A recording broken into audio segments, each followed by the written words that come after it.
Hello everyone, all of you are welcome on math English. दोस्तों, आप सभी जानते हैं कि मैथ इंग्लिश पर मैं आपके सामने एक सीरीज लेके आया हूँ, इंग्लिश सीरीज, जिसमें मैं आपके साथ इंग्लिश को कैसे हम आसानी से सीख सकें, इसको लेकर वीडियोस लेकर आ रहा हूँ। तो उसी कड़ी में मैं आज आपके सामने एक वीडियो लेके आया हूँ, जिसमें मैंने जो वेजिटेबल्स के इंग्लिश नेम हैं उनको यूज़ किया है, और इसके लिए मैंने डेली यूज सेंटेंसेस को इस्तेमाल किया है, so that we can learn daily use sentences along with vegetables name in English. तो इस तरीके से हम we can kill two birds with one stone, हम एक पंथ दो काज कर सकते हैं। जो मैंने अभी आपके सामने इडियम बोली है, एक पंथ दो काज, इसके लिए इंग्लिश में to kill two birds with one stone ये इडियम इस्तेमाल की जाती है। तो यहाँ पे हम अपने सेंटेंसेस भी सीखेंगे, डेली यूज सेंटेंसेस, और वेजिटेबल्स के इंग्लिश नेम भी सीखेंगे।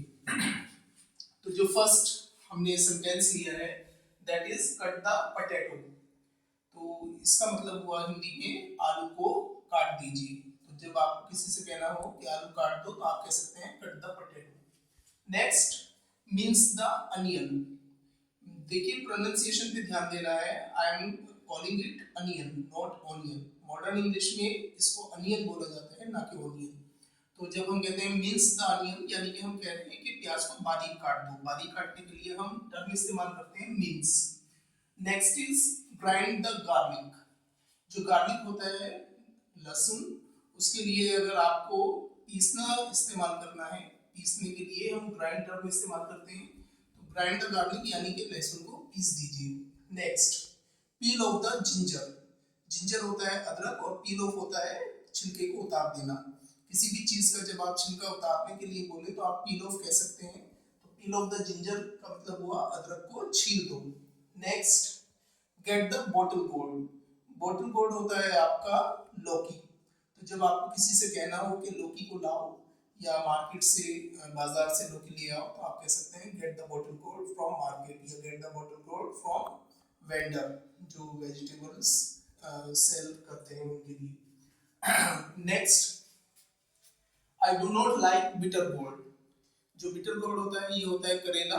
जब आपको कहना हो कि मुझे करेला पसंद नहीं है, तो आप सिंपली कह सकते हैं कि आई do not like bitter gourd. इसका मतलब हुआ कि मुझे करेला पसंद नहीं है। जाहिर सी बात है, यहाँ पे खाने की बात हो रही है, ना कि उसके रंग रूप की। जब आप कहते हैं कि मुझे करेला पसंद नहीं है, यानी कि आप उसकी खाने की बात कर रहे हैं, ना कि उसके रंग रूप की बात कर रहे हैं। Next, please pass the rich gold. Rich gold होती है तुरई। तो जो तुरई होती है, जब आपको किसी से कहना हो कि तुरई मुझे दे दीजिए, तो आप कह सकते हैं कि please pass me the rich gold. इस तरीके से आप इस सेंटेंस को बोल सकते हैं। Next, pumpkin is our national vegetable. जो कद्दू होता है, इसको ज्यादातर जो वेबसाइट्स हैं वो ये क्लेम करती हैं कि ये हमारी एक नेशनल वेजिटेबल है। हालांकि जो इंडियन गवर्नमेंट है, उसने कहीं पे भी इस तरीके से उसको डिक्लेयर नहीं किया है कि पंपकिन हमारा नेशनल वेजिटेबल है, लेकिन फिर भी ये माना जाता है कि जो कद्दू है, चूंकि वो हर कंडीशन में उग जाता है, आसानी से उसकी पैदावार हो जाती है, तो इसलिए इसको ज्यादातर लोग और ज्यादातर वेबसाइट्स क्लेम करते हैं कि ये हमारा नेशनल वेजिटेबल है, यानी कि राष्ट्रीय सब्जी है। तो pumpkin is a national vegetable, ये हम कह सकते हैं। Next, beetroot is good for blood. जो बीट रूट होती है, जो कि चुकंदर जिसको हम कहते हैं हिंदी में, ये हमारे ब्लड के लिए अच्छी होती है। आपने सुना भी होगा, डॉक्टर्स प्रेस्क्राइब करते हैं कि जब हमें अपना एचबी अप करना होता है, हीमोग्लोबिन बढ़ाना होता है, तो चूंकि इसमें आयरन कंटेंट होता है, जो कि एचबी का एसेंशियल पार्ट होता है, तो इसको रिकमेंड किया जाता है। Next, that is last, radish is a must part of salad.